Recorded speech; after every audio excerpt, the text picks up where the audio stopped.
Nobody's in here, but what is going on, guys? Traveler4 here, aka Travis, alongside Strider, who you cannot see, but you can see his lovely face below me as the one image of him actually having an accomplishment in Battle Spirits. Welcome to Spore TCG, welcome to the Spore Pod. Yes, we are live for this, but mostly because we have the chat box this way.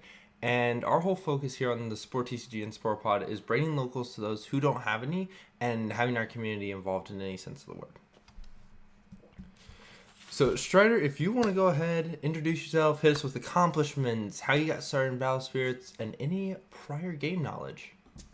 Absolutely. So my name is Strider. I'm a little guy. I'm a little fella, as you can see by my picture there. So my accomplishments in Battle Spirits are few and far between. I'm usually sitting at the bottom tables of locals. But there was a local tournament that got streamed by the guys over at Absolute BSS, and I actually ended up winning that with Hydra. That was a preset 4, but we were kind of testing things out. So I ended up taking it over another Hydra player and some people just trying out some purple. But other than that, that's all I'm doing. I got started with Battle Spirits a while ago.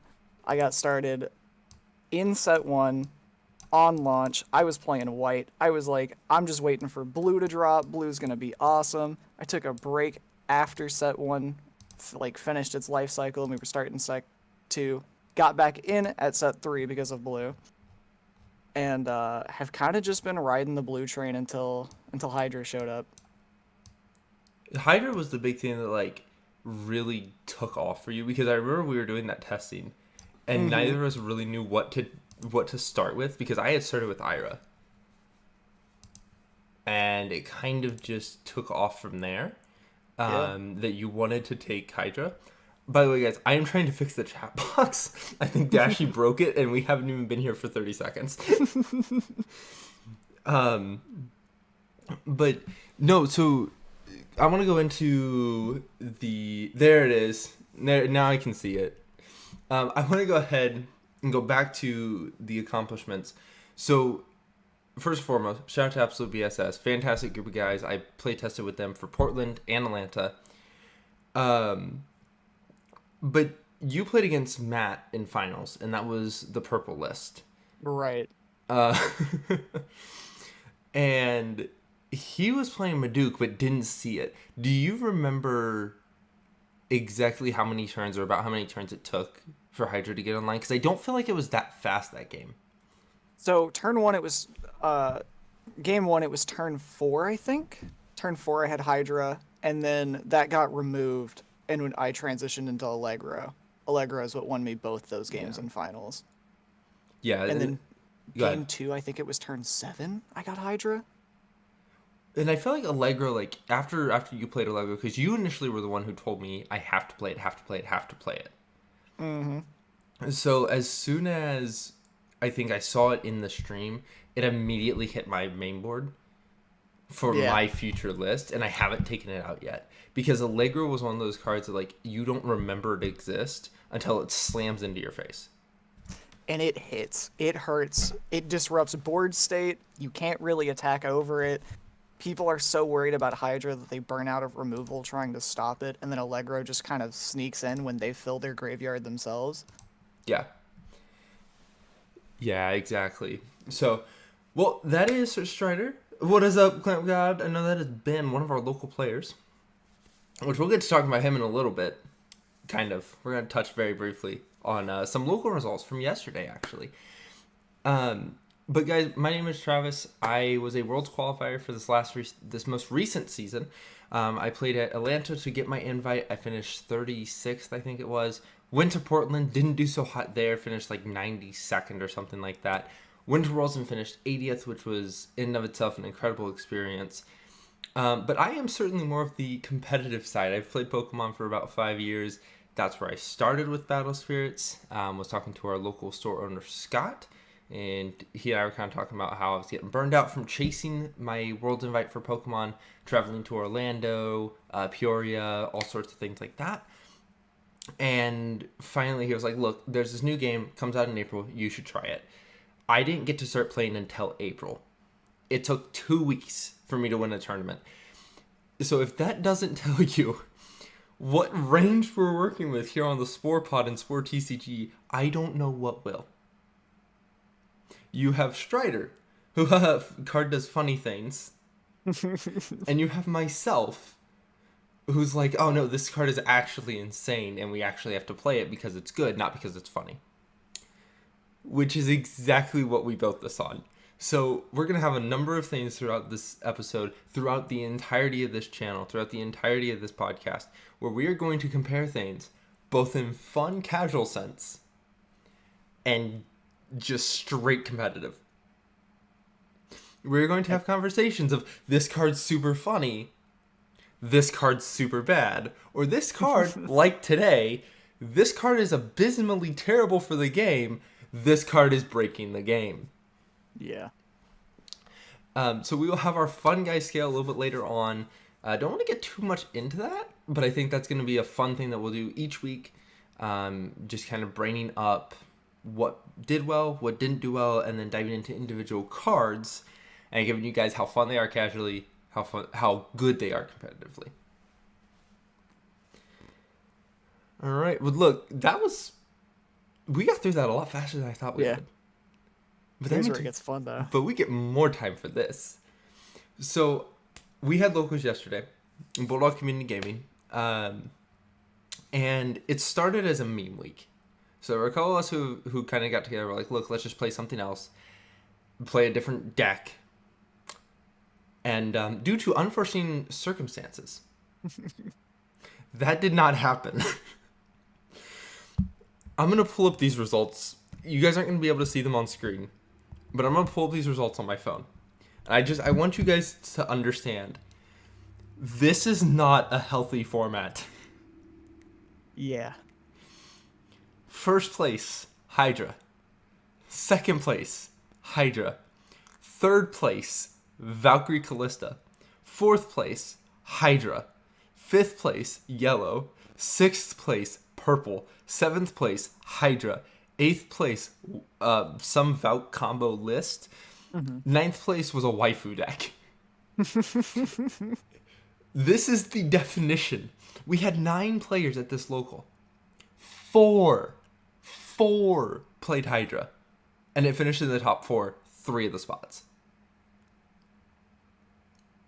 It's not good. It's a gross card. It's so gross. Like, sorry, you were not at this. I wasn't. You didn't make it to this event. I want to know, what was your thought process? Kind of, where were you that, like, what is your thought process? Because we talked about this a few minutes ago. Mm-hmm. What is your thought process on last night and kind of how the results turned out? So, something we were discussing, that a lot of the Hydras played into each other. A lot of the people playing Hydra saw each other, which happens in a 9-player pod. When almost half the pod is playing Hydra. Those matches were done in 10 minutes, maybe? Yeah, something like if that. That is probably one of the least enthusiastic things I've heard from Battle Spirits coming from, set 1 to now. Because there were some really frustrating decks in set 1. Oh, yeah. But none have been quite as dominant as Hydra, while also just being so one-sided.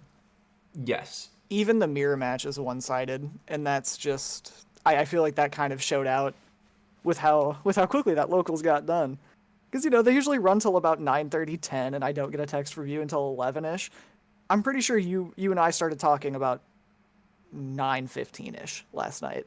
Oh, that local was fast. All of my games were done in 15 minutes. Yeah. We played best of 3 on some of the rounds. So our structure, for those of you who don't know, also huge shout out, Clamp God and Lunar Sketch. Thank you both for the follows. I do see those. We do best of 1 for the first 2 rounds. So typically we have about 4 rounds. So we do best of 1 for the first 2, and then we do best of 3 for the last 2. This allows us to get through all of our rounds, but also allow players to use their sideboards that they spent time creating. We got done with best of 3s in 15 minutes. Ugh. That's not normal. Like, you take that from a Pokemon perspective. That is someone got donked twice. Oh man. Like, Pokemon is notorious for taking 5-minute turns right now. Someone got donked twice. And that's going to become the norm. As Hydra gets more and more popular and more people get their hands on it, that's probably the norm. It's one of those things where, like, First Place and I were talking about this because I finished second last night. Into Hydra, you either play Hydra or you fold to Hydra if Hydra goes fast enough. There were 3 games last night where I had Hydra on the board on turn 3. In finals, in the 4th round, Hydra was on board turn 3 once on my opponent's side. That is 4 out of a total of 6 games last night. There was a Hydra on board turn 3. And we'll get into it later, but this kind of brings up the notion of, do you ban Hydra or do you ban a piece of Hydra? Which I want to dive into a little bit later on. Mm-hmm. But, okay, so we have Hydra, right? The elephant in the room, I think, as the Nexus had put it. You have Hydra. Then you have White. Maybe the only thing that can potentially stand up to the bully that is Blue, but a more fun list. You had Callista. What is your take? Because you and I have play tested this. It was what I was going to take last night. What is your take on maybe the blue matchup for White, namely the Callista build? And then what about control? Is there a window here that control can come into play? So I think that Clamp God actually has a really good point here. I think once people start to lean away from Hydra, I think that once people start to try and explore variety in the game, whether that's because it gets limited or because there's a control deck that comes out, which I think it's either going to be white or yellow, that just kind of breaks it, breaks that board state, breaks some parity there. Once we get to that point, I think it becomes a lot more clear that Hydra itself isn't the problem. As much as I want to say it is, as much as I want to say that card is just gross and disgusting and everything around it, it is the fact that it has so many different cards that enable it to just do what it wants to do and stop the opponent while also giving it synergy. It was just an unfortunate series of printings where Blue just kind of reads, unless you are playing a way to stop me before I get a Hydra on board and then kill it the turn that it comes out, yeah, I'm running away with this game. There's no counterplay here. So I think that the White Callista list is a good example from our playtesting of anytime we were running into something that wasn't blue. It did really well at slowing the game state. Yes. But I think if we run that blue match, it's going to look a little differently. Well, and just because it won't be able to get there fast enough. Yes, and that's what, because I was playing against, I think he finished 3rd. The 3rd place finisher, he and I played in round 3. We finished a best of 3 in 10 minutes. I had enough time to get up, run next door, place an order for a Digimon set, and run back to the store, and have enough time to still, if I wanted to, have gone to McDonald's down the street. Valkyrie needs time to set up. A lot of control lists do need time to set up. That's just how this is going to be. If it gets set up, Callista has, like Strider was saying, Callista has such a wide range of, hey, I can do things that you can't do. I can become unblockable. I have armor. I'm difficult to remove from the board. If that gets set up, that deck can run away with things. Because you start with kind of an aggro engine, almost, where you're chipping away. And then as soon as you hit, like, turn 6, you turn into a control list until you find Callista. Mm-hmm. And then you just turn unblockable half the time. So the problem is not, oh, we can't deal with Hydra. It's the fact that Hydra's too quick for Callista. That said, the second part of that question, right? Does control have a window? I'm going to say yes. Do I think that we're going to see it in Texas? Probably not. I mean, unless people are just 100% committed to beating only Hydra, which honestly, if you commit to only beating Hydra, you're beating probably 70% of the field. Yeah. At locals last night, there was the other white Callista list. It was playing the Tiger. That Tiger can hit the board on turn 3 as well. And it has a really big impact when it sticks. If that Tiger hits the board on turn 3, you have to have the Namen City and something for it to ascend off of. Typically, you want that to be Battery Bowl, but just something. If you get that on turn 3, even if Hydra lands on turn 3, it can't target the Tiger. You're not milling, and you're not destroying your Tiger. Because it's got white-blue armor. Yeah. How are you going to stop something you can't target? Not to mention that Tiger is naturally bulky. And it's going to remove pieces as it blocks. So it's not even like Hydra can afford to try and go wide. Because it's just going to get blocked. So, like, maybe there's a world where if you can consistently get that going fast enough, I don't know, maybe play Pollen? I can see that. Like, Control is playing Pollen sounds disgusting, and I don't even want to touch it. But, because you're going to lose 4 pieces minimum. Right. You can lose 5, and if you lose an Ice Shield, you might just lose that game. But the fact is, in order to beat Hydra, you have to go faster than Hydra right now. And I think the only list that can consistently do that is aggro, which then needs to not play into a Floodstream or a Raging Tide. And probably Control. And I've never once thought Control would be a fast enough deck to compete with anything. And yet, maybe there's a window here. I think you're right. I think there is a window. I just don't know how big that window is. I'm a Control Not player. very. Like, that is my comfort zone. If I don't know what to play, I take Control. This is true at Columbus. And I was a win away from going to the Pro Tour for Columbus. A single win from going to New Jersey. Because last minute, literally, you can ask any of our locals from that time. It literally almost didn't make the cutoff for decklist submission. Changed to white Control without Axe Biter because I didn't have them. And almost made the Pro Tour. Control is my favorite. Mill is my favorite strategy. Control goes into that because it mills you naturally. And I'm an awful player, I know. I get it. And the fact of the matter, at the end of the day, there might be a big enough window to sneak in and stop Hydra from doing Hydra things. It's going to need consistency, and white Control doesn't have that right now. I agree. I do think Ben has said something very interesting. Do you think aggro androids will be the counter to Hydra? What are No. your thoughts? I don't think so either. Look, I want to say yes. Ben, I want to say yes. I want to say yes so bad. But the problem is they don't all have armor blue. And we have no way to give things armor blue. We have Iceberg? Yeah. Does that even give armor blue? I don't think so. Let me see here. So we have ice. Am I spelling that wrong? Is it 2 words? Red, purple, green. It does not give It's blue. not even blue. You can't really give anything blue right now. And so aggro gets just dropped by a Floodstream or a Raging Tide. Half the time, right? Or even Hydra. If they get out turn 3 and you haven't won the game on turn 3. Yeah. But honestly, aggro list, if you don't win by turn 3, you probably lose. That's just the nature of it. Because a lot of decks can stabilize from there. I think the other issue is trying to get over Gladiator, Squallow, Deepwalker early. Oh my god. Because they will just kill your pieces. Well, and if they have Deepwalker on the field, Deepwalker allows them to ramp cores. Yeah. Okay, why is it not coming up?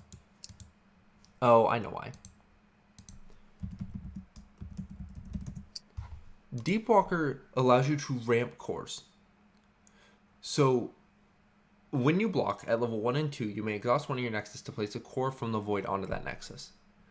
So, if you have Seabed Lighthouse, or more diabolically, if you have Labyrinth, and you've already ramped a core from playing Deepwalker, and you go to block something, aggro, a Hippocampo, anything like that, you're ramping a core, all of a sudden Hydra's available immediately. With support. So like you can get another Squallow down, you can get another Deepwalker down, and then you can play Hydra. So like, as good as aggro could be, Floodstream, Raging Tide, Deepwalker Ramp might just be a big enough issue. Yeah. Blue has so many answers, and that's the problem, is they go fast and have answers. Yeah. Also, for those of you who are not aware, this is the Frost Tiger Heavy Armor form. This is the one we're mentioning with the white-blue armor. It specifies Ascend off a Machine Beast or an Android, level 1 and 2 armor white and blue, level 1 and 2 when it is summoned and when it blocks, select up to 2 of your opponent's spirits, 5k or fewer, bomb them to the bottom. And then at the end of your opponent's turn at level 2, if your life total is the same or higher than it was at the start of the turn, place a core from the void onto the spirit. There's a chance you can just ramp with this. Yeah. But it's such a sub-zero chance that it's not even worth trying. And it's naturally a big body. It's 8k at level 1, 14k at level 2. And if you get a core on that Namen City, all of a sudden that's 15k. Hydra is naturally a 13, right? You naturally have Hydra at 13k at level 3. Now you can bump it with Seabed, but honestly, if I'm the white player, I'm taking that trade. Yeah. So what's your thoughts on the aggro android question? I'm in the exact same boat. It has blue just it's so frustrating because I want to like blue as a meme player. I do. Blue was so bad in set 3. And now they just have so many pieces for set 4 that there's just no real answer to it right now. If you go fast against Hydra, they're just going to drop a Raging Tide, a Flood Stream. You know, they have any number of answers in their hand. Even some of their spirits are answers. You know, they could just shark you. And Yeah. it's a blowout. Yes. They draw so well. You know, Star Bless, Strong Draw just fits so nicely into their package naturally that they can kind of just outdraw you and out-tempo you. Yes. And if you're playing control, Hydra doesn't care about control. It's going to come down turn 3, turn 4, turn 5, and blow up your big control pieces. The only control piece that sticks is Tiger. Yeah. That's the only thing big enough with blue armor. Elk dies. If it hasn't blocked yet, Elk dies. Durmdina doesn't die, but you still have to mill. And then Hydra just restands and swings again.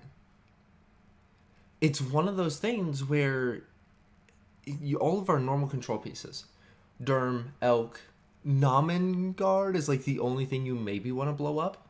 But even then, I don't want to mill myself. All right, we'll go down the list a little bit more here, right? So there's our white list, there's our control, there's our Valkyrie Callista, right? It's got a chance, but it needs pieces. Yellow. This was my yellow list, and I'm going to be honest with you, I'm so excited that it actually did decent. Yeah. So the whole idea behind this list, and I'll see if I can get it pulled up here. I'm going to hide this, because I have some sauce that I'm not allowed to share yet. But I will pull up this yellow list. So this yellow list was kind of built with the idea of we need some answer to Hydra. We're going to reformat this live on stream. How about that? There you go. So the one card you guys can't see there is Exhaust Nexus. That's a 4 of. It's yellow. But Detective Penton, this card, and you can ask Strider, I built this deck as a joke. This deck started as a joke because I got Detective Penton in the mail from a giveaway on Twitter. This was a joke. And Detective Penton might just be the answer to our prayers. It's really good. When Hydra swings, the whole idea is you have Detective Penton, Lightning Arrow, either in hand or in the discard pile, or Hundan. They swing with Hydra, you kill Penton if it's got a Soul Core on it, you go get a Magic. If you have Hundan on the board, you block with Hundan, you let it die, but you declare Hydra can't swing anymore. Because Hundan reads, at level 2 and 3, when it attacks and blocks, Select one of your opponent's spirits. This spirit cannot attack or block during this turn. Hydra can raid all of it all at once.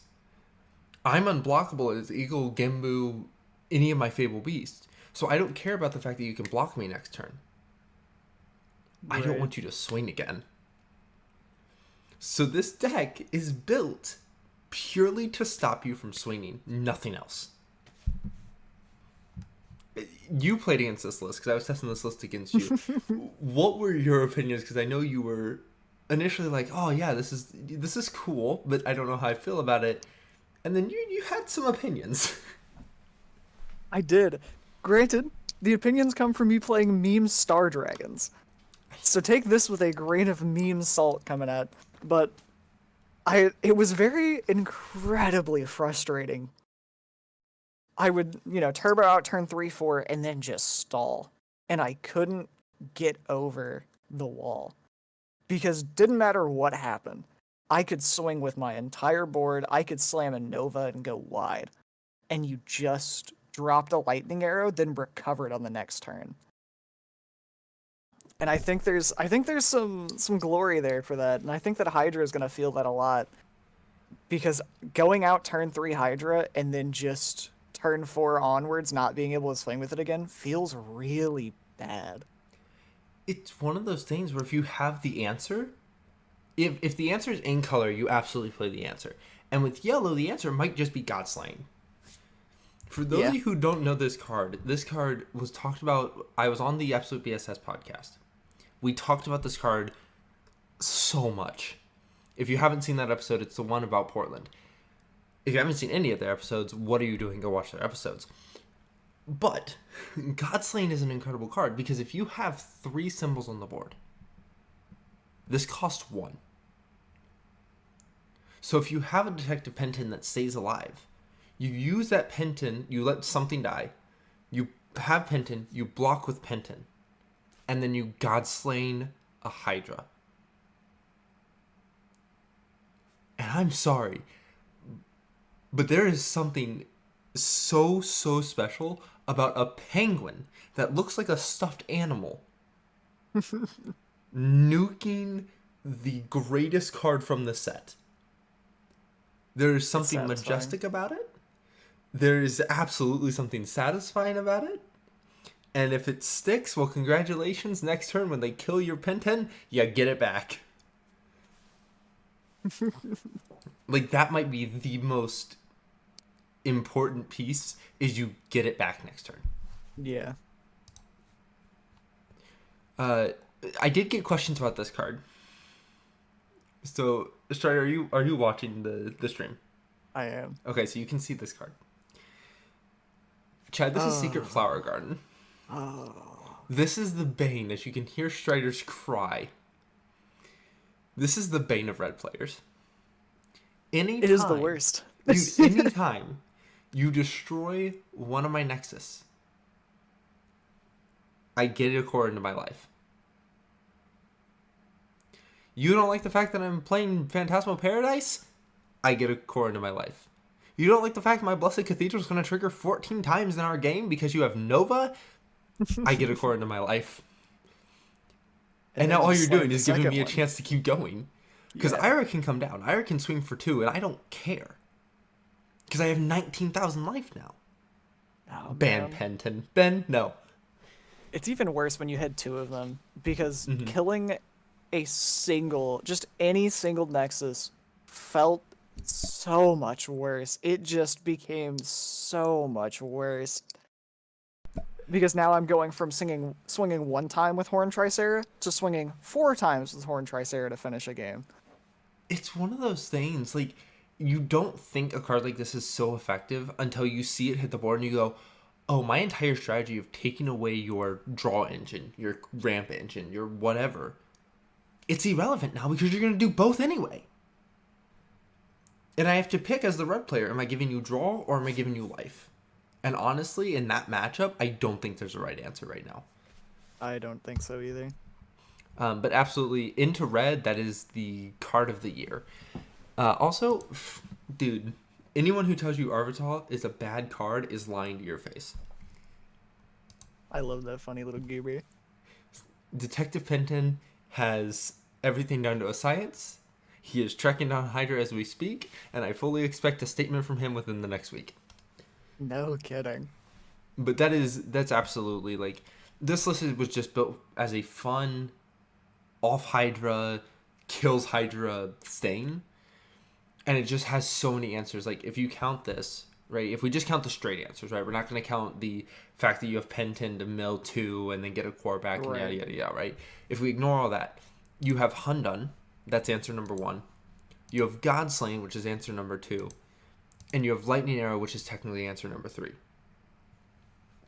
So between those, you have 9 different answers in this list to Hydra. And while I don't think that's enough, I think that's a considerable amount. Yeah. You've played a little bit of Yellow. Yellow's not your favorite. You're more of a red guy. How many answers do you think needs to be, and you played Hydra well, right? I can literally move your photo over here for chat real quick. I said, give me a picture of you for this stream, and knowing that he's the fun, like I am the funny guy. I like to make funny stuff that doesn't work, but it's funny. And he was gonna be like the devil, like the angel over here, and I'm the devil over here, like, oh, play Hydra, and he's over here like, no, play Detective Penton. And he sends me the one accomplishment that he got. Listen, if you get a dub, you gotta own it. I'm wearing it like a cape if I go to Texas. Are you going to Texas? Maybe. We'll see. Oh, I didn't know this. We're hearing news on the Spore Yeah, pod. it's the sauce. But no, you've played Hydra. Do you think there's a right answer to how many answers need to be there? I would say, coming from like a Magic background, you want to have guaranteed at least 2 answers. You want redundancy. Yeah. In your hand, 2 out of 3 games. So I think the golden number is going to be between 8 to probably 16 or 12 in that range cards that you're like, if I see a Hydra, this is going to turn off that matchup. Yes. Yeah. This is going to make that matchup easier for me to get through it. Because math says you'll find it. Do you think that there's a color that benefits the most right now?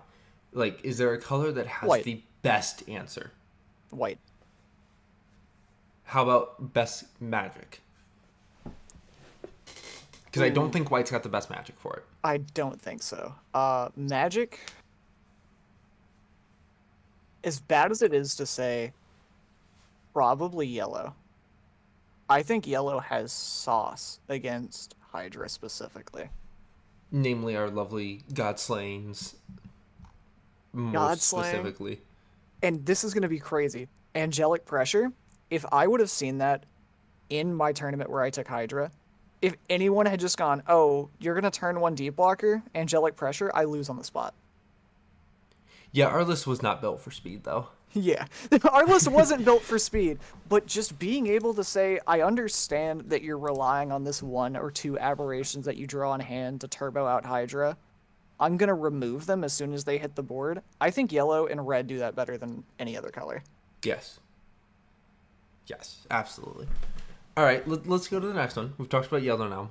How about purple? So 6th place last night was purple. And I think the discussion revolves around this lovely lady. Lovely if you are Andrew. Not so lovely if you have the traumatic experiences like I do when you would play white control into this thing. Oh. So I'm gonna let you start with this because you almost had to beat this in finals to win that tournament. I almost did.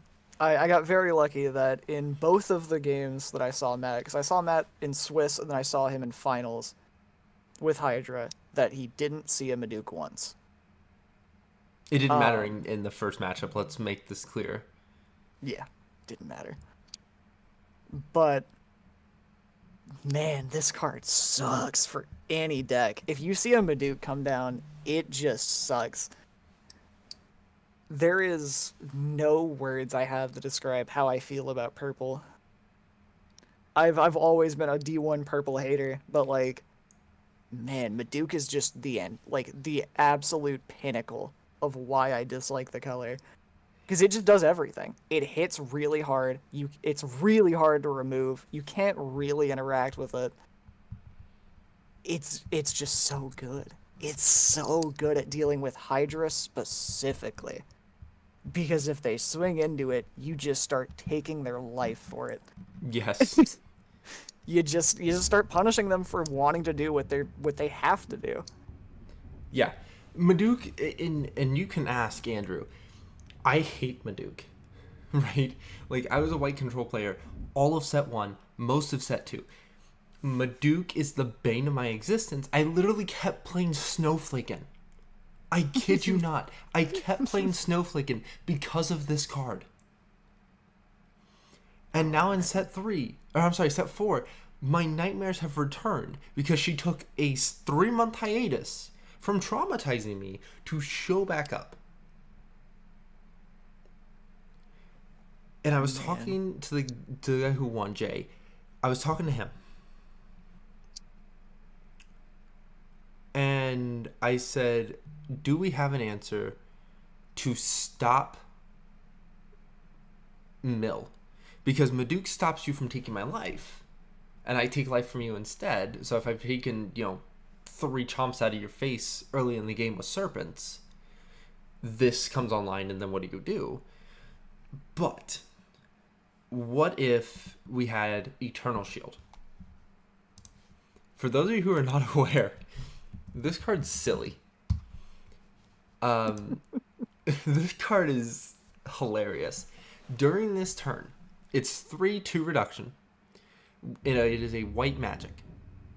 During this turn, when your opponent's effect discards cards from your deck, no more than 1 card is discarded. So if for some reason you're with Maduke and you're like, oh, I'm about to mill out, if there's a way to play this, I don't recommend this actually competitively, but it's just kind of a theory, right? You can stop the mill effectively. They still mill 1, but they're not milling 8. They're not milling 7 off of a Derm Dyna. They're milling 1. And that is such a big deal. And also, speak of the devil, and he will show up. There he is. Like, this is a card that very much so could come into the light. It was a card introduced in set 3 when Mill became a thing, but now it's like actually playable. And you can play this with Maduke, and the Maduke just keeps taking their life, and you're not milling any in return. Do you think that Serpents is the best way to go with purple right now? Specifically into Hydra. I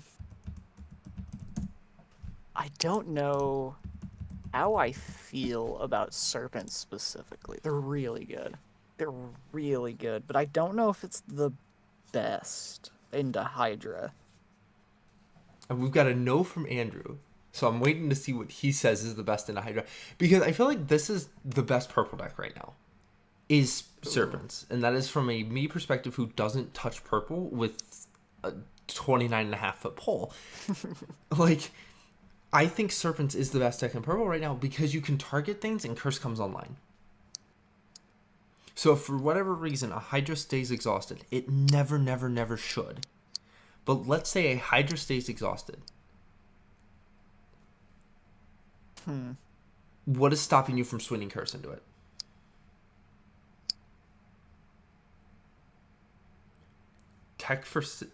A tech for Hydra? Interesting.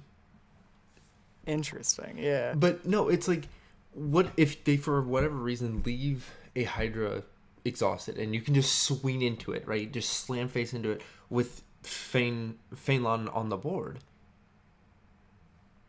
I guess What the are they hard part is doing? getting that. Huh? I guess the hard part is exhausting it. I mean, you do have Thorn Prison. You can do that in the main step even when Seabed's out. Oh, do we have a... Is Thorn Binding the one that taps? Binding Thorn. Yeah. It only taps down a single Simple Spirit. That's the issue with it. You would have to use Needle Shot. Needle Shot can hit anything. Needle Shot feels good. I think if there's a I think if you splash a little bit of green into ramp, serpents may actually be good. I could see that. Do I you just don't think pure serpents is good. Does it need green ramp, or does it just need needle shots, thorn prisons, a binding thorn? Maybe. I mean, it's got the best art. That is true. For those of you who Maybe, don't know what I'm talking about, I'm gonna pull it up. maybe, yeah. Maybe just the magic is good enough. Dude, it's not even on here. They haven't put it in They yet. Yeah. left it off. Scope out, yeah, Scope Out's fantastic, but it's like my one fear with Scope Out is if Hydra is not their only spirit, what do you do? No. I mean, you're That's not real. wrong. He's not right. You know, that's probably honestly why they left it off the YouTube or off Yeah. the system. That's see, I'm kind of with Ben on this one. I think that sleeping on nightlings is a mistake. I think nightlings have some sauce. Ben, which Nightling is like your main XR Nightling, or do you even have an XR Nightling? Hey, we have And if you Nocturna. tell me Rixa, we're going to go into a conversation here We don't because talk I about my don't Rixa like this decks. card. I'm gonna have to pull this up anyway, aren't I? He's gonna tell me Rixa, isn't he? Oh man, Nocturna. Nocturna. Okay, See, you're I with can me. respect You get that. me. I can respect that. So this is Rixa. For those of you who don't know, it's a shadow spirit, but it ascends off of Nightlings as well. When summoned, if the spirit performs ascend using a spirit that costs 6 or more, excuse me, remove 1 core from each of your opponent's spirits and nexuses and place them into their trash. So essentially a slightly better Inferno Curse Dragon. And then the level 2 and 3, when the spirit attacks, you may select a spirit from your trash that costs 6 or fewer and just summon it. It just hits the board. No paying for it, no nothing. Now, if it has Ascend, you still have to pay Ascend. But you Right. don't pay the actual cost for it. There are ways to cheat this. False frame. Oh, I love you, false frame. False Frame? And then we'll go to Yeah, Nocturna. False Frame. I don't know if I looked at this. There's not a it's card the called one that I False kept Frame. reanimating in our purple, the big one that goes down Oh, to 5 Falso. when it's engraved. Yeah, falso. Yeah, this... God, I hate this card. It's so bad, but it's so funny.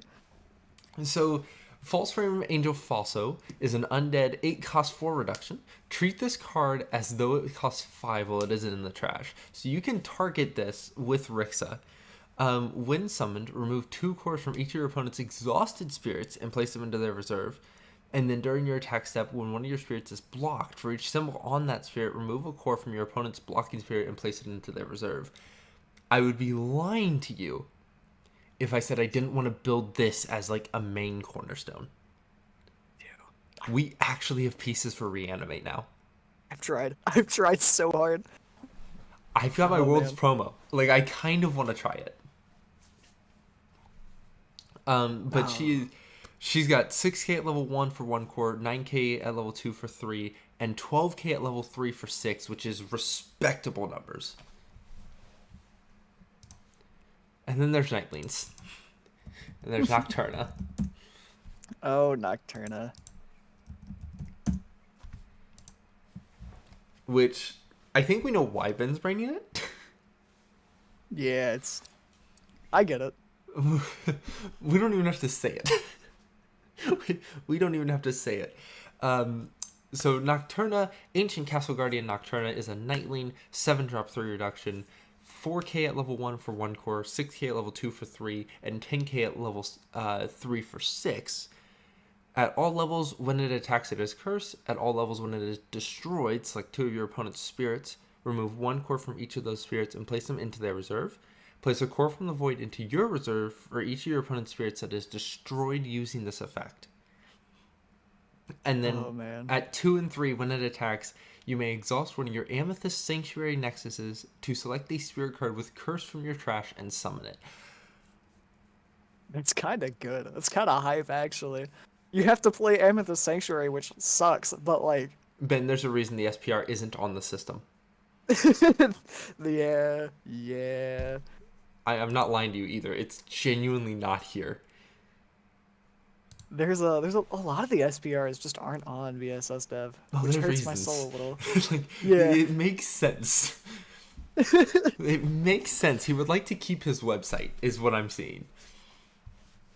But no, Oh I can man. see where this is going to go because there's some high cost curse spirits. Oh, I don't know. You could play serpents with this. You I can mean, you reanimate wouldn't. Maduke. No. Can you not? Oh, it No, just it she's hits just blood blood curse. curse. Oh, it's so boo boo. Yeah, she gets blood curse at level 2, and level 3 is when she turns curse into blood curse on other spirits. Mm. Yeah, we were this close. Chow, we were this close to having Maduke. Now, important note here, you do still have to pay the cost. Yeah. Like, that's the only thing that kind of stops this from being absurd, if I'm going to be honest with you. You tried having her in Serpents, but she's too expensive. Yeah, Purple just doesn't have ramp. I mean, it's got draw now, but it doesn't have ramp still. That's like the one thing that it's lacking. Right. Kind of as we progress, is it's still not getting any sort of ramp. Pure Nightlane's all the vampires. Okay, what vampires? Now we're in this hole. Now we're in the trenches. We're digging now. Which give me a good vampire that we can pull up here. That's a loaded question. That is a very loaded question. We have when you type in vampire, there's one vampire that pops up. I know there's like Vlad Yeah, this Diego is or Vlad. something. Yeah, I've got Yeah. Vlad pulled up. So Vlad is a Vampire Duke Vlad Diego, Nightling 5-3. At all levels, while it attacks, it has Curse. At level 2 and 3 during your attack step, when one of your Nightling spirits reduces your opponent's life, select one of your opponent's spirits, place one core from it into their reserve. Level 1 at 3k 1 core, level 2 5k 3 core, and level 3 7k 6 core. Of their actual names. I mean, that's fair. It's like it's pretty good. Oh, wait a minute. What is the little dude? A little. Oh, costume artist? Nope. There's a littler dude. Huh. He's a 1-drop from set 1. I got you. Cost equal 1. Demo bones? Is it not 1? Camelot Is it Knight. 2? There he is. Devilish Prankster Imp. Oh no. so unfortunately, I know this card. 2 costs, 1 reduction, Nightling, Devilish Prankster Imp. He is a 2k at level 1 for 1 core and a 3k at level 2 for 2 cores. Level 1 and 2, during your attack step, select one of your opponent's spirits. When one of your shadow spirits reduces your opponent's life, remove a core from it and place it into your opponent's reserve. So I know we're talking Nightlings here. And this works with Shadow better than it works with Nightling. But if this shows back up, like, this could be... It's not very good, but it's really, really annoying. It's so funny. It beats Yellow. Stops Hippo from swinging every turn. Okay, who we got here? We got Archking Zanus? Is that correct? Yeah.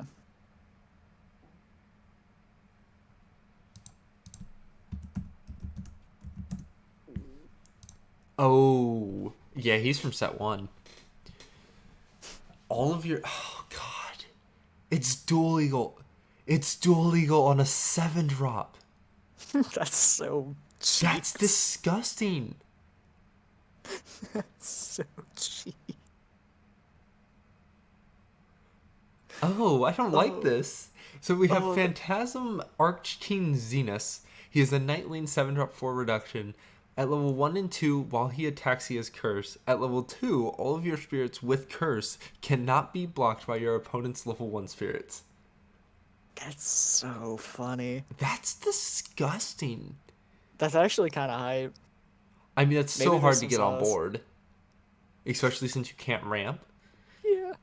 But, like, he's a 4k It's at level so 1. funny. for 1 core, and then an 8k at level 2 for 4, which is very respectable. But, like, Ben's not wrong. You put this with back.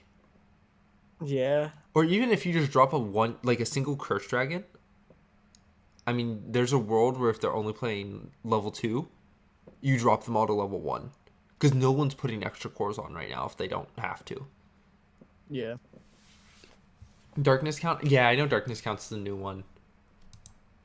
I know we're kind of already in purple, so we'll keep going with that. But I do want to bring up one thing with purple. Oh no. How many Maduke do you run? 3. Because as good as Maduke is, I see what you're cooking. I don't know if I'm gonna have to see it to believe it. I am the competitive side here, right? Here we have the two little dudes, right? We got the devil over here saying this deck I gotta see to believe, and we got little Strider over here going funny. It's really funny. Dude, I'll cook it up and take it to locals one week. Oh, Why not? So we have Darkness Count. He is new. He has a Nightling 4 cost 2 reduction, 2k level 1 at 1 core, 4k level 2 at 3 core, and 5k level 3 at 4 core. At 1, 2, and 3 during your opponent's turn. This card's so annoying, by the way. I played against Ben the other day. And Mirrorcaster. Mirrorcaster's insane. I played against Ben the other day. And he brought this deck out and dropped Darkness Count on me. And I hated every minute of it. Yeah. Every single minute. It sucks. Like, if you don't remember that this card exists, it can just disrupt your board. And right now, that's enough. That's the problem. So, when one of your spirits with Curse is destroyed, select one of your opponent's spirits, remove a core from it, and place it into their reserve. When it attacks, select one of your opponent's spirits, remove all but one core from it, and place it into their reserve. So, like, it's not the end of the world, but if you leave something super low end, like, if you leave anything at 1 core, this is just going to pluck it off the board. Now, important to note, this doesn't work with Blood Curse. Because it stays on the board, refreshed and everything. Right. But, it's still funny. If you get Costume Artist, Darkness Count, and Mirrorcaster. Yes. Oh, and what is the 3-drop? Dragonaga. Dragonaga Assassin. Yeah. Dragonaga hurts. You're just kind of cooking. You're drawing a card off Dragonaga. You're killing it with Mirrorcaster. You're blowing me up with Darkness Count. I mean... Well, Mirrorcaster doesn't... Hold on. Mirrorcaster wouldn't work with that. Mirrorcaster's Because it's during good. your opponent's turn. Mirrorcaster is just good. Mirrorcaster's a very good card. Unless you mill, like, all of your ice shields. Because that's a thing. It is. Yeah. Yep. Alright. Well, let's move into maybe my favorite portion of the pod. So that's all of our locals. We then had another Hydra, another white control list, white tempo, and then waifus. Which, shout out to Julio. That deck was so fun to look through. Like, I don't know if I can describe what I saw in that list without our stream getting pulled away. Like, Julio's a monster. Julio went into the kitchen, burned everything, and still showed up with this absolute beauty of a deck. Like, I don't know how he did it, but we will take it. Julio's a monster. Oh, dude, that's... I wish I had that list. I should have had him send me that list because I absolutely would have showcased it right now. Julio is him. Julio, chat, for those of you who don't know, Julio bought a green structure deck and played it at locals. He's so awesome. The best part is he would have won a couple of games if he had ice shields. Oh, man. Can you try and get, if you can get it off of him before we end this stream, I will 100% put it on the stream. 100%. And then let me know when you send it because I have to switch over to Discord. But dude, Julio's fantastic. Indiana Shell, yes, go yellow. I like yellow. Yellow's what I took to Atlanta and Portland, so I've got a soft spot. All right, this could be our favorite portion or Chet's least favorite portion of the entire pod. Ladies and gentlemen, welcome to the Fun Guy rankings. Yes, we are making that pun. What this is going to be is you're going to have Strider and you're going to have myself. Strider is going to give you a ranking based on how fun the card is casually. So just memes, is it something that you would maybe take for fun to locals, things like that. Then I'm going to also give a ranking, but my ranking is going to be how competitive the card is. So for example, we have Hydra. And we've already talked about this, and so I'll let Strider start. But you're going to see what I mean here. From our first card with Hydra to our very next card with Detective Penton, you're going to see how wide of a range this is and why I'm so excited for this segment. So Strider, right, my friend, go ahead with the Fun Guy rankings for Hydra. This card fucking sucks. I hate it. This card sucks. This is the least fun I've ever had playing a card game. This I think what is our numerical value here? 1 to 10. If I could go negative, I would. Instead, I'll give it a 1. Dude, this card is the definition of against fun. You have to build your deck to turbo it out, and because we only have 2 sets really to play around with, the only way to play the card is to play all of the best cards in blue right now, which just make it competitive immediately. There's no getting around it. There's no memeing it. No, there's not. You have to either play it or you have to be perfect. And this is trading card games. You're not going to be perfect. That's how it is, right? There's variants, there's milling cards that you might hit ice shields. There's nothing that's going to go right when you go to a tournament. Now, things go right, but in general, something's going to happen. You're going to drop a game, maybe not a match, but you're going to drop a game, and that's just how the cookie's going to crumble. But when you need perfection to beat Hydra, that's a problem.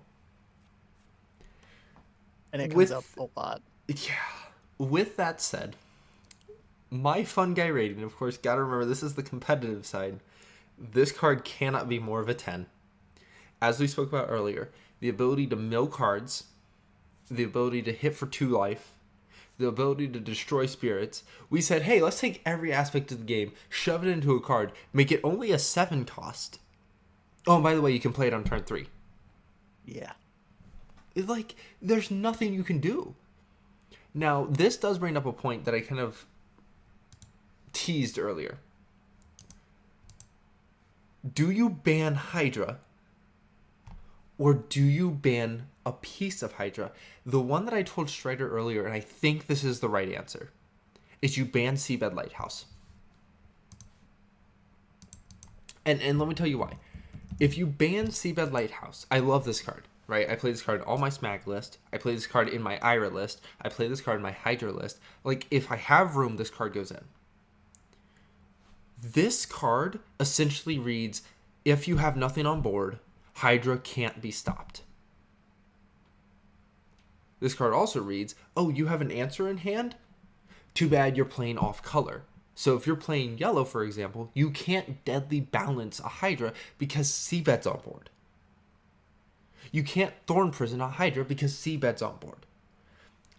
I think if you take Seabed away, Hydra is tolerable because we can play answers that aren't in our color. So we don't have to play purple to play Deadly Balance. We don't have to play green to play Thorn Prison. And honestly, I think that helps. I think you still probably limit Hydra at the end of the day. But a lot of people are saying, oh, if you're going to ban a piece, ban Labyrinth. No. Blue doesn't have ramp right now. That gives blue ramp. And while as much as that's the problem for it getting out on turn 3, that's not the problem for it sticking and not having an answer. But I wanted to get your opinion, Strider, on that argument of maybe banning Seabed as opposed to banning Hydra itself. And then chat, I want to see your guys' opinions on Hydra versus Seabed, or if you guys have a different answer, Labyrinth, Deepwalker, whatever that might be. So I do think there are two ways to go about this. You can try and neuter blue as a whole color, where you limit Hydra, limit Seabed. I think that going heavy-handed is probably too strong of a reaction, but I can see why people think limiting both is good. Just because of how powerful Seabed is, even outside of blue. Like you've run Smogless with Yes. Seabed in it, Yes. and it hurts. It makes those lists so much better. But I don't know if banning is the right answer. I don't think I agree fully with the idea of just outright banning it. I think limiting is the way to go. Would you? Because I'm just picturing Giganorex, and we didn't ban Giganorex. We banned Overraptidon, and we limited Volcanic Break. And I'm just going back to that. I'm going. We did that, and immediately that deck fell apart. Yeah. It's not always the card that you think breaks the card. It's something that's on the side. It's something that you don't think about until they ban it, and you go, "Oh, we can't function without this." Or now we don't have an answer to the answers because we don't have this. Like that's where kind of the argument can come. I think banning Hydra is maybe a little bit too much. I think Hydra's still like an egregiously designed card, like in terms of competitive scene. We're talking about it almost 90% of this podcast. But if you take away a piece, like we took away Overraptidon, does it crumble or does it have an answer? Because then you don't have to worry about banning a card that might be used other ways, because Hydra is only used as Hydra. Gigano Rex was only used as Hydra. Overraptidon was used in Nova, in Gigano, in Aggro, and the same thing with Seabed. I do think that's probably the. And again, I don't know if I would say banning it. I do think that limiting to even two would probably help considerably. Yeah. Because then you have to find it. And that's the issue. I think that limiting Hydra to. Honestly, I would limit Hydra to 3 and Seabed to 2, and I think that'd be a fine fix. I think that deck becomes a lot less oppressive. You don't think 2 and 2? No. I would say that Hydra is fine at 3. Interesting. I will be intrigued to see what happens because we've never had a premature ban in Battle Spirits. Our first bans came after set 2, and that was Axe Spider, Netherworld Depths, Overraptidon, and limiting Volcanic Break to 1. Rip my goat, Axe Spider. Like, that's the one thing that kind of is in the way right now.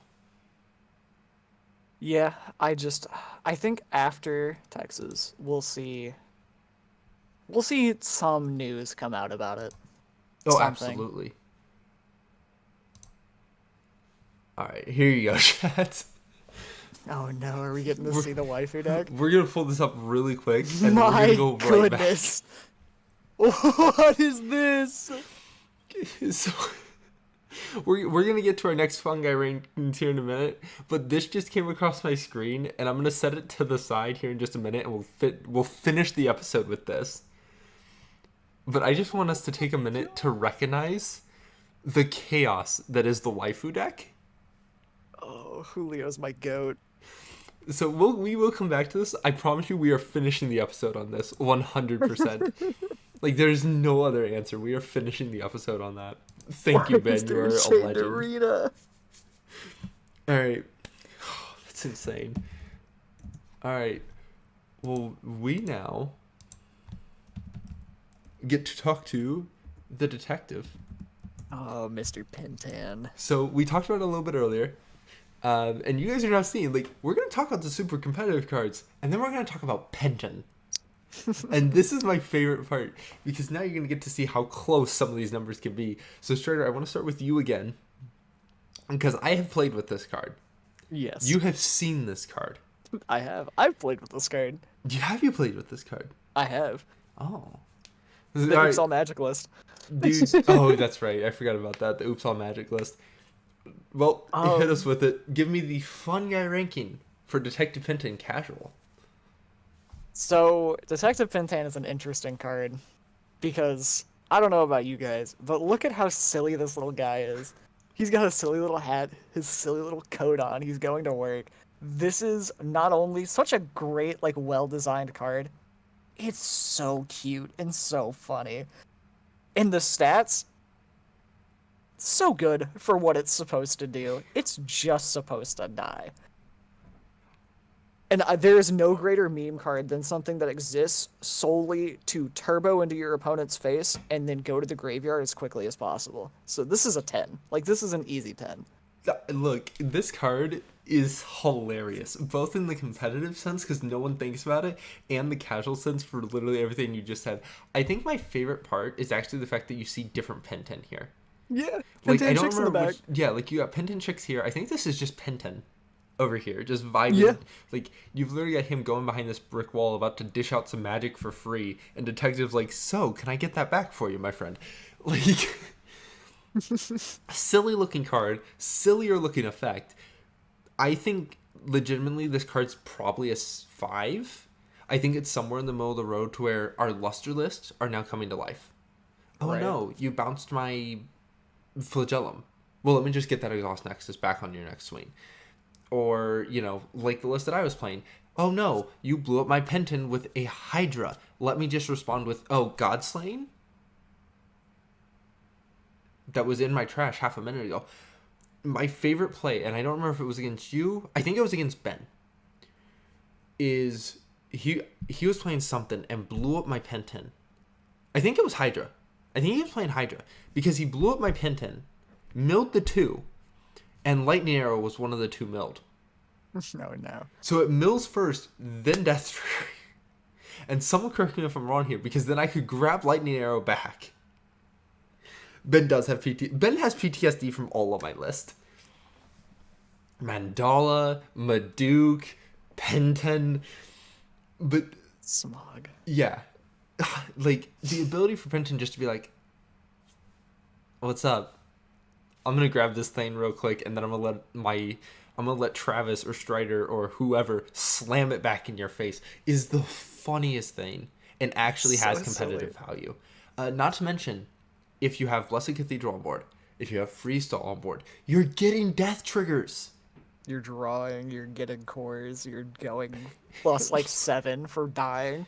Like, you actually have things you can do with this. And then you have Aerosol to get back the Detective Pen 10. So it's not like this is a one-off and it's done. You just get to keep going. And that might be the best thing about this card. Alright, so we've had a 1, we've had a 10, we had another 10, we had a 5. This is one that I'm interested to see your take, because I don't think it's come across your mind as a casual card. Double Deadly. So, I've been experimenting with this a lot in my casual reanimator deck. Um it's so good competitively, but from a fun perspective, I think it's got enough flavor to do exactly what you want it to do without feeling oppressive. That's fair. This is gonna be like a solid 7 or 8 for me because it does what you want it to do in a casual manner without completely locking your opponent out of the game. That's fair. Because I'm kind of on that same boat. So I am not in love with this card. Now, I will again restate. I'm not a purple player. Right? I've played purple maybe twice to locals. I'm not a purple player unless it's Axe Spider Purple Control. Okay? That's it. That's my line. This card for me, there's one problem with it. That for me right now is stopping it from being a higher rank. So I've got it at a 4 right now. And the reason for this is the symbol reduction. It can't stop Hydra. That's it. Detective Penton can technically stop Hydra.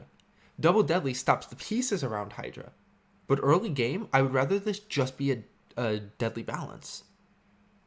It's a limiting deadly balance where you also have to destroy something. Early game, I would rather just see my deadly balance, just play deadly balance, blow up your Hydra, and we move on.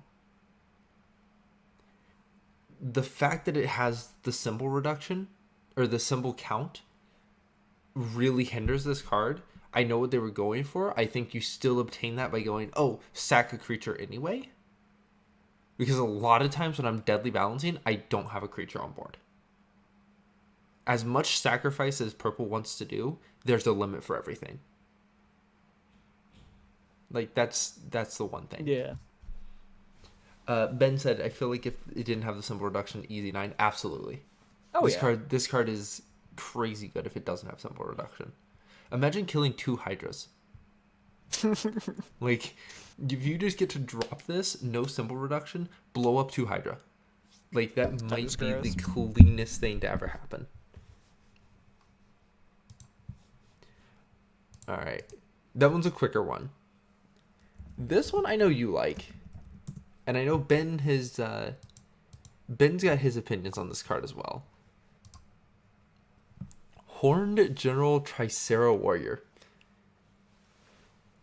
Do you want to lead off on this one? Yeah, so fun factor for this card. I'm going to say something a little controversial. I think this card, in a casual sense, is kind of ass. I'm not big on it. I've been playing a lot of it, and the more that I play it, the more I'm like, I would rather be playing, like, a Tin Sword Saint Star, like, Star Dragon at this point. Like, I just don't enjoy it casually. It's just not... It doesn't feel like it synergizes well with the other pterosaurs because it has the Dragonoid subtype as well. And that stops it from being affected by Giganorex. Or not Giganorex, the one card that I'm thinking of. Oh no, that is Giganorex. It does stop Giganorex from activating its funny effect. You know what? I'm going to have to check on that because it is still a pterosaur. Okay. Because I know we were playing that one game, and one of the effects got stopped by it, and I can't remember what exactly that effect was. I would have to check the rulings on that, because it is still a pterosaur, but it's not only a pterosaur. And I don't remember if there were any creatures in the original aggro list that were dual type. That's fair. I think it just doesn't work for where I want to put it casually. It just doesn't work for me, so I'm giving it like a 4. Ooh, that's a little bit higher than I thought you were going with that sentence.